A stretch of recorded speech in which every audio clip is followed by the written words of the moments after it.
Cuộc đời mỗi người, ai cũng từng thắc mắc tại sao mình phải trải qua những khó khăn, đau khổ. Tại sao người khác lại có cuộc sống an nhàn hơn mình? Và liệu có cách nào để thay đổi số phận? Những câu hỏi này đều xoay quanh một chữ duy nhất, nghiệp. Nhưng nghiệp là gì? Có phải nghiệp là điều gì đó bí ẩn, không thể thay đổi? Hay nó chính là những gì chúng ta đang làm mỗi ngày, từ lời nói, hành động đến suy nghĩ? Thầy Thích Pháp Hòa đã từng chia sẻ về 4 loại nghiệp mà Đức Phật dạy: nghiệp đen, nghiệp trắng, nghiệp đen trắng và nghiệp không đen không trắng. Đây không chỉ là những khái niệm đơn thuần, mà còn là chìa khóa để hiểu rõ nguyên nhân của mọi vui buồn, được mất trong cuộc sống. Thầy đã khéo léo giải thích cách mỗi người có thể tự mình chuyển hóa nghiệp, từ đó tìm thấy sự bình an và giải thoát. Hãy dành thời gian nghe hết video này. Đừng bỏ lỡ bất kỳ phần nào, bởi chỉ cần một khoảnh khắc nhận ra, bạn có thể thay đổi cách mình nhìn nhận và sống từ hôm nay. Đây không chỉ là bài học về nghiệp, mà còn là hành trình tìm về chính mình. Cùng bắt đầu nhé! Định nghĩa 4 loại nghiệp. Trong lời dạy của Đức Phật, nghiệp được chia thành 4 loại. Mỗi loại đều mang theo một ý nghĩa sâu sắc về nhân quả và cách chúng ta tác động đến đời sống của mình. Nghiệp đen dẫn đến quả báo đen. Đây là loại nghiệp được tạo ra khi chúng ta thực hiện những hành động bất thiện qua thân, khẩu và ý. Ví dụ, sát sinh, trộm cắp hay suy nghĩ thù hận đều là những biểu hiện của nghiệp đen. Kết quả của nó là những đau khổ, bất hạnh trong hiện tại và tương lai. Đây là hệ quả tất yếu của những hành vi xấu ác mà chúng ta gieo trong đời. Nghiệp trắng dẫn đến quả báo trắng. Ngược lại, khi ta hành thiện, làm những việc tốt lành, như giúp đỡ người khác, nói lời chân thật hoặc giữ tâm từ bi, chúng ta tạo ra nghiệp trắng. Loại nghiệp này đưa đến những quả báo tốt đẹp, mang lại hạnh phúc, an vui và những mối nhân duyên thuận lợi. Nghiệp đen trắng dẫn đến quả báo đen trắng. Loại nghiệp này là sự pha trộn giữa thiện và ác, giữa những hành động tốt và xấu. Ví dụ, một người có thể làm nhiều việc tốt nhưng đôi khi lại vô tình gây tổn thương cho người khác. Kết quả nhận được cũng sẽ lẫn lộn, có lúc tốt, có lúc xấu, tùy thuộc vào tỷ lệ thiện ác trong hành vi của người đó. Nghiệp không đen không trắng dẫn đến sự đoạn tận các nghiệp. Đây là loại nghiệp đặc biệt mà người tu hành hướng đến. Khi chúng ta sống tỉnh thức, không còn bị chi phối bởi tham, sân, si và những điều kiện xung quanh, hành động của chúng ta không còn tạo ra nghiệp. Loại nghiệp này không để lại bất kỳ hệ quả nào, đưa con người đến sự giải thoát, thoát khỏi vòng luân hồi. Hiểu rõ 4 loại nghiệp này, chúng ta có thể nhận thức rằng mình chính là người tạo nên số phận của mình qua từng suy nghĩ, lời nói và hành động. Đó cũng là lời nhắc nhở để sống chánh niệm, làm lành, tránh ác và hướng đến giải thoát. 10 nghiệp bất thiện, nghiệp đen. Để hiểu rõ hơn về nghiệp đen, ta cần tìm hiểu chi tiết về 10 nghiệp bất thiện, bao gồm các hành động của thân, miệng và ý, là những yếu tố cơ bản tạo nên nghiệp xấu. Những nghiệp này sẽ dẫn đến quả báo xấu, ảnh hưởng không chỉ đời này mà còn có thể kéo dài trong những kiếp sau. 1. Thân, 3 nghiệp.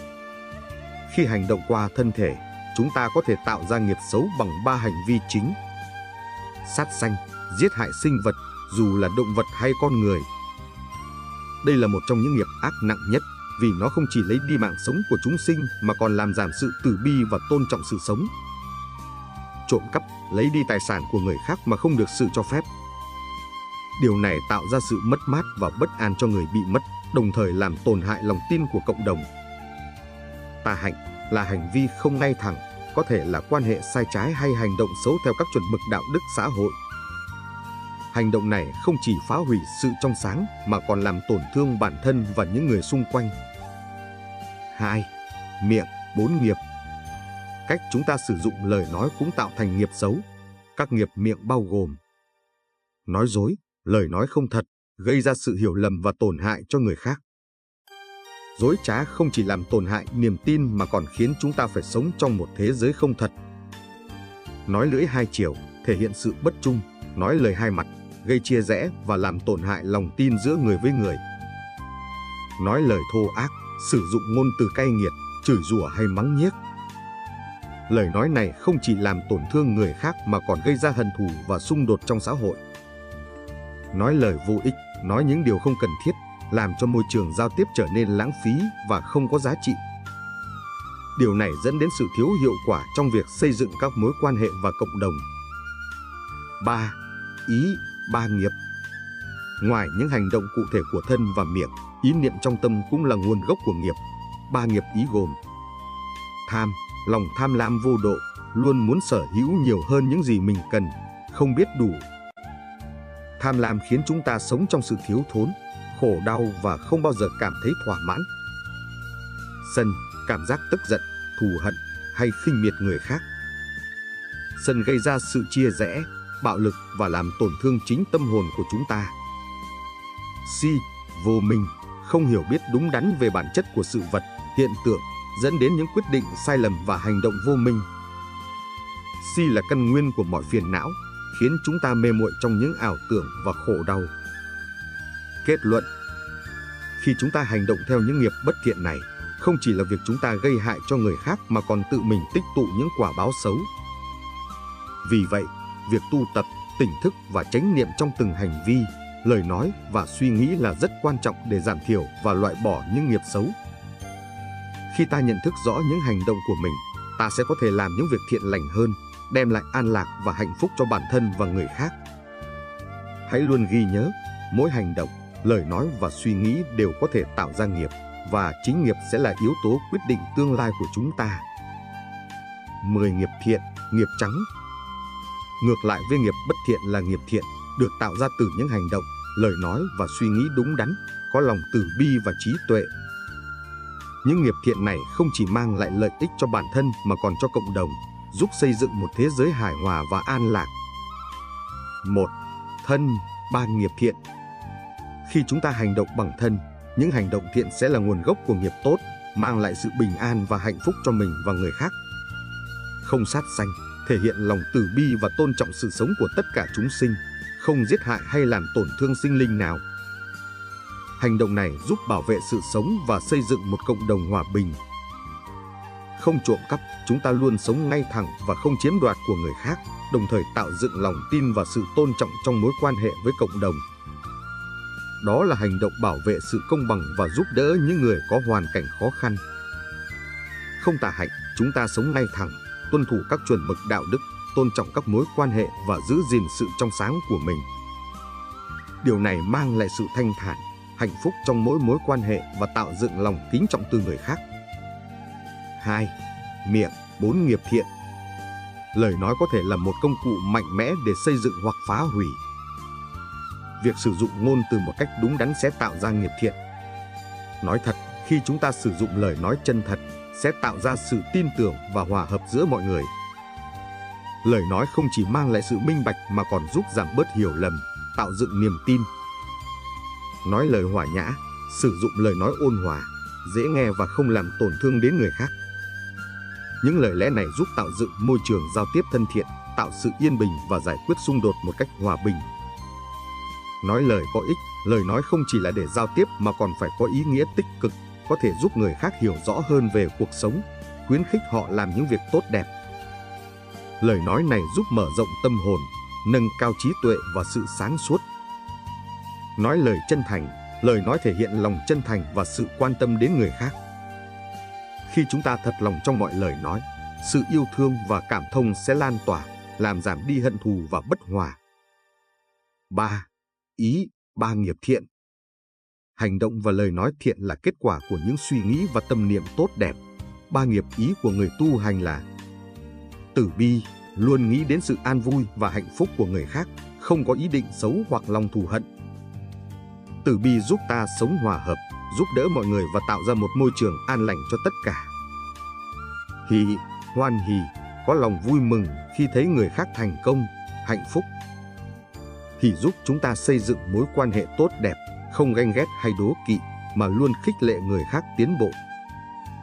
Xả, buông bỏ mọi phiền muộn, không chấp nhất vào quá khứ hay những điều không vừa ý. Xả là sự tự do trong tâm hồn, giúp chúng ta sống thanh thản và an nhiên trong cuộc sống. Kết luận: mỗi hành động thiện, mỗi lời nói chân thành và mỗi suy nghĩ tích cực đều là những bước đi quan trọng trong việc xây dựng nghiệp thiện. Những nghiệp thiện này không chỉ tạo ra quả báo tốt trong cuộc sống hiện tại mà còn ảnh hưởng đến những kiếp sống sau. Khi chúng ta hiểu rõ và thực hành theo những nghiệp thiện, chúng ta sẽ làm chủ được vận mệnh của mình, sống trong sự an lạc và hạnh phúc bền lâu. Hãy luôn nhớ rằng nghiệp là kết quả của những hành động trong quá khứ, nhưng cũng chính chúng ta có thể tạo ra những nghiệp tốt trong hiện tại và tương lai. Chỉ cần tu tập và sống đúng với lẽ tự nhiên, với sự tỉnh thức trong từng hành động, lời nói và suy nghĩ, ta sẽ tạo ra một cuộc sống tốt đẹp, an lạc và tràn đầy hạnh phúc. Quán chiếu và buông xả, phương pháp tu tập nghiệp thiện. Trong quá trình tu hành và xây dựng nghiệp thiện, việc quán chiếu và buông xả là những bước cực kỳ quan trọng để giúp chúng ta hiểu rõ về bản thân, cũng như những ảnh hưởng của hành động, lời nói và suy nghĩ đối với cuộc sống của mình và người khác. Hai phương pháp này không chỉ là chìa khóa giúp chúng ta dần thoát khỏi những nghiệp xấu mà còn mở ra con đường tu tập bình an và hạnh phúc. 1. Quán chiếu, sự quan sát tâm hồn. Quán chiếu là hành động nhìn nhận và chiêm nghiệm về chính mình, về những hành động, lời nói và suy nghĩ mà mình đã và đang thực hiện. Quán chiếu không phải là sự phán xét hay tự chỉ trích, mà là sự quan sát và hiểu biết rõ ràng về bản chất của mọi thứ. Khi quán chiếu, chúng ta cần quan sát những điều sau. Nhận thức rõ về hành động của mình. Khi làm việc, khi giao tiếp, chúng ta cần tự hỏi liệu hành động đó có thiện hay không. Nó có đem lại lợi ích cho mình và người khác hay không. Tìm hiểu nguồn gốc của suy nghĩ và cảm xúc. Khi gặp một vấn đề hay khó khăn trong cuộc sống, chúng ta cần quán chiếu xem mình đang có những suy nghĩ gì. Suy nghĩ đó có hợp lý và mang lại sự an vui không? Hay chúng ta đang nuôi dưỡng sự giận dữ, thù hận hay sự tiếc nuối? Khám phá ý nghĩa của những trải nghiệm trong cuộc sống, quán chiếu giúp chúng ta nhận thức sâu sắc rằng mọi sự kiện, mọi hoàn cảnh trong cuộc sống đều có ý nghĩa riêng. Mỗi thử thách, mỗi khó khăn là cơ hội để chúng ta học hỏi, trưởng thành và hoàn thiện bản thân. 2. Buông xả, giải phóng tâm hồn. Buông xả là quá trình từ bỏ những gì không còn có ích hoặc không phục vụ cho sự phát triển của chúng ta, bao gồm cả những thói quen xấu, những ký ức đau buồn hay những mong muốn không thực tế. Đây không phải là sự từ bỏ mọi thứ mà là sự giải thoát khỏi những ràng buộc không cần thiết để tâm hồn được tự do, thanh thản. Buông xả không có nghĩa là làm ngơ với mọi thứ hay thiếu trách nhiệm, mà là buông bỏ sự chấp nhất vào kết quả, vào sự khổ đau, vào những mong muốn thái quá. Cụ thể, buông xả bao gồm buông bỏ quá khứ, đừng để những nỗi đau, những sai lầm trong quá khứ chi phối hiện tại của chúng ta. Hãy nhìn nhận quá khứ như một bài học và để nó trôi đi. Không chấp nhất vào kết quả, chúng ta thường phải đối mặt với thất bại, không như ý muốn. Tuy nhiên, khi buông xả, chúng ta hiểu rằng mọi thứ đến và đi trong cuộc sống, kết quả không phải là tất cả. Quan trọng là chúng ta đã làm hết sức mình. Buông bỏ tham, sân, si. Đôi khi chúng ta buông xả những cảm xúc tiêu cực như giận dữ, ghen tị hay sự tham lam. Khi đó, tâm hồn chúng ta mới có thể tự do và hạnh phúc hơn. 3. Quán chiếu và buông xả cặp đôi bổ sung. Quán chiếu và buông xả luôn đồng hành với nhau trong quá trình tu tập. Quán chiếu giúp chúng ta nhìn nhận rõ ràng về những gì mình đang làm và những ảnh hưởng của nó, từ đó nhận ra những điều cần thay đổi và buông xả. Buông xả lại giúp chúng ta không bị mắc kẹt trong những suy nghĩ, cảm xúc và hành động xấu, mở rộng tâm hồn và tạo ra sự bình an. Việc kết hợp quán chiếu và buông xả không chỉ là một công cụ để tu tập mà còn là một phương pháp sống trong cuộc sống hàng ngày. Khi chúng ta có thể quán chiếu và buông xả trong từng khoảnh khắc, ta sẽ phát hiện ra rằng cuộc sống trở nên nhẹ nhàng hơn, không còn những vướng bận, lo âu không cần thiết. Kết luận: quán chiếu và buông xả là hai phương pháp mạnh mẽ giúp chúng ta làm chủ nghiệp lực và hướng về con đường thiện lành. Bằng cách quán chiếu, chúng ta nhận thức rõ ràng về hành động, lời nói và suy nghĩ của mình, từ đó hiểu và thay đổi chúng để phù hợp với những giá trị thiện lành. Còn buông xả giúp giải phóng chúng ta khỏi những vướng bận, nỗi đau và sự chấp nhất, từ đó mở rộng tâm hồn, sống an lạc và tự do. Hãy luôn nhớ rằng nghiệp thiện không chỉ là kết quả của những hành động tốt đẹp mà còn là kết quả của một tâm hồn biết quán chiếu, buông xả và luôn hướng về sự giác ngộ. Phiền não, nghiệp và quả báo. Trong quá trình tu tập và hành thiện, một vấn đề quan trọng không thể không nhắc đến là phiền não. một yếu tố quyết định trực tiếp đến nghiệp và quả báo mà chúng ta sẽ phải nhận trong tương lai.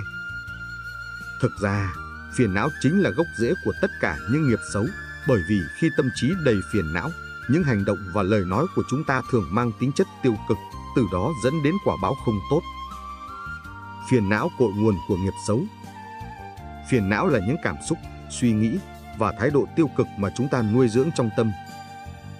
Những phiền não này có thể xuất phát từ rất nhiều nguồn khác nhau, từ sự giận dữ, tham lam, si mê, đến sự đố kỵ, ghen tị và những khát vọng không lành mạnh.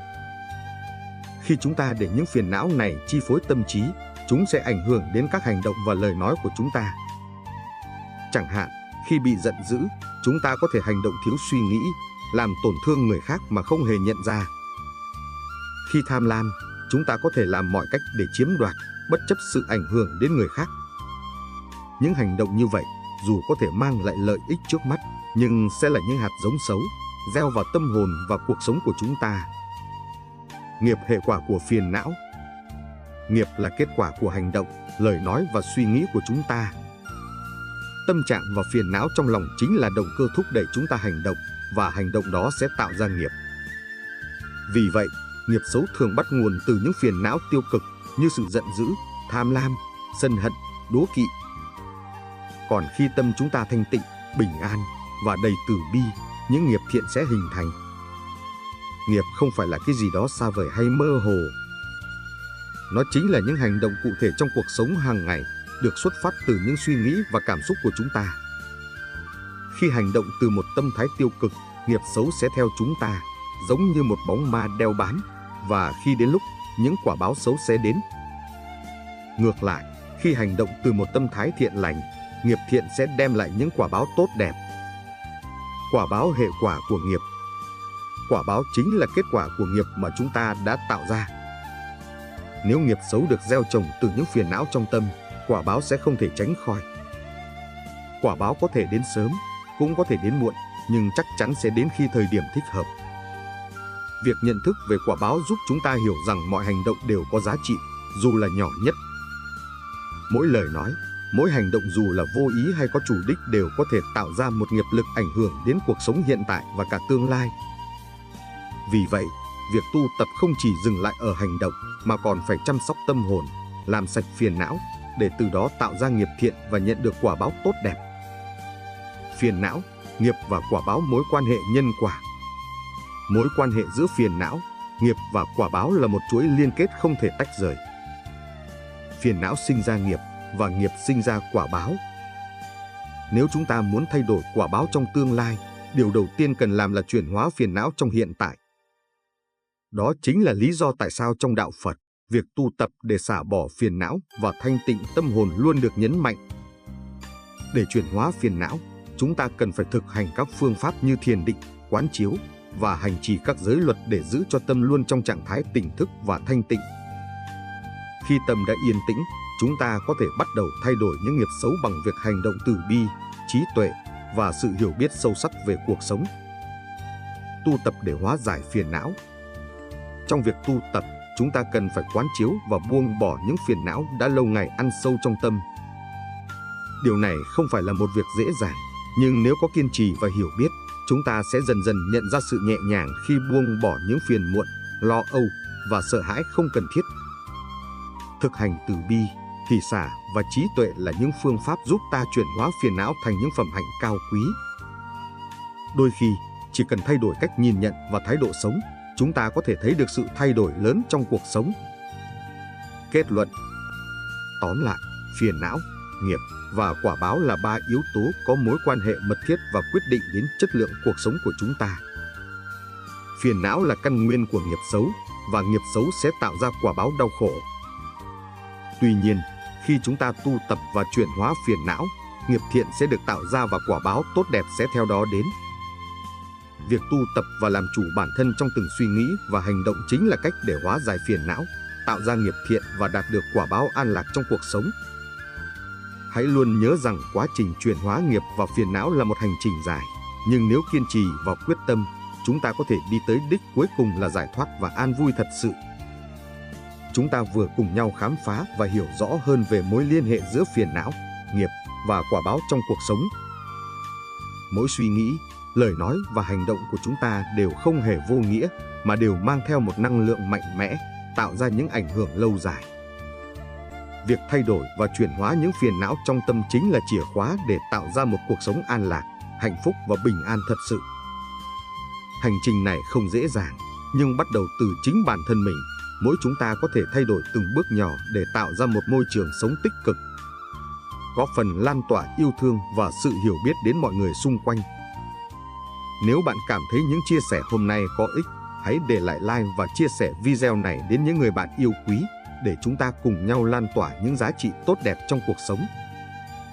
Đừng quên nhấn đăng ký kênh và bật thông báo để không bỏ lỡ những video mới giúp bạn phát triển bản thân và tu tập mỗi ngày.